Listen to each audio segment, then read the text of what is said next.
Therapist, physical therapist on the internet.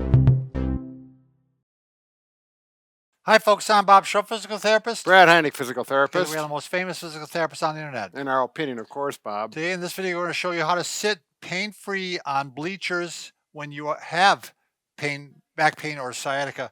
Now, what we should really say is any low surface at all. Right, whether it's a low bench, a stool, in a boat, or if you're Sure. if you're even a snowmobile. We're going to talk about this, why it's a problem. Because the problem is, especially if you're tall and you're on a low surface like this, like I'm going to show you right here. So this would be me sitting on a bleachers. I got to get way down here. And because my knees are up higher, and this actually is probably a little higher than a bleacher, to be honest with you. Right.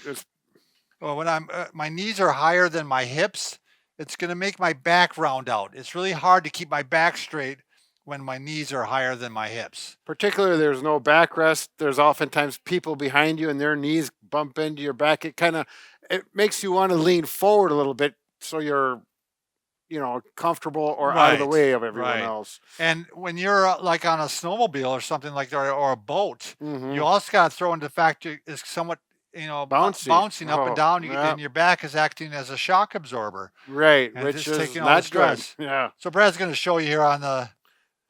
There we go. So here's a healthy spine. We want to have the curve out and a curve in, the lumbar lordosis. But when you sit on a low stool, this happens. It starts to round out. And then if there is impact, like Bob was talking about in a boat or snowmobile or whatever, then it even puts more pressure, particularly on a herniated disc. It's just the last thing you want to do. A lot of people who have back pain and sciatica are going to know this, Brad, because they have increased pain when they sit on surfaces like this. So these are some of the hints that we're going to recommend to you. First off, avoid it as much as possible. Right. What do you do at games, Brad? Well, my first thing is I'll go up to the top seat so I can lean back against the wall, but even that's not so good. I like to go to one of the lower bleachers and off to the side so I can sit for a while, then I can just slide off because I'm right on the edge, and then stand up. And then go back to sitting a little bit and actually do more standing than sitting. And then, halftime walk around. I'm talking about basketball, like Bob and I were. Right. Spent a lot of bleacher time with our children. The other thing is, if you do get the upper seats against the wall, then you can stand up quite often and not block people's views. Good point. Very good point. If you're at a football game, walk along, stay on the sideline or whatever. Right. And don't even go up into the bleachers. I mean, there's a lot of those options there. Yeah. So it also helps if you actually raise the seat up a little bit. So they sell those little chairs and cushions, right, Yep. Brad? And even just raising a couple of inches can make a difference. Oh, I can already get up, Brad.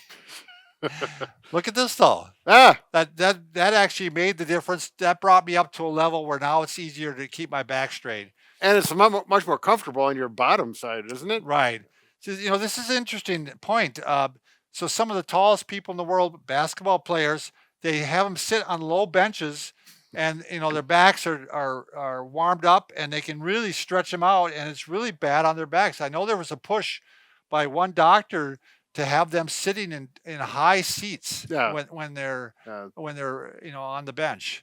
Can you imagine one of those seats made for a 7-foot person, and right. then a short person walks up to it? It'll look like one of those things you want to take a picture of. Yeah, I think you'd want to sit like you'd be a little boy in a high chair. So those pretty much simple. The other thing is when you stand, you actually may want to do some back extensions because you've been flexed for a long time here. So what you do is you stand up, put your hands on your low back, and you bend back like this.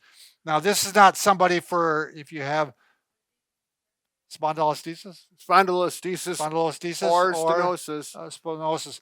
But if you have sciatica or just regular back pain, this often is going to feel good to do this quite often. And if you've been sitting like that for a while, you may not be able to do this right away. You may have to walk around to loosen things up before you can do that. It depends on where you're at with your sciatica or pain. Yeah, one more hint. When you do get, if you've been sitting for a long time on a game, don't do any heavy lifting right after that. Your back is vulnerable right at that point because you've been sitting for a long time. Exactly. All right, thanks for watching. Good luck at the games.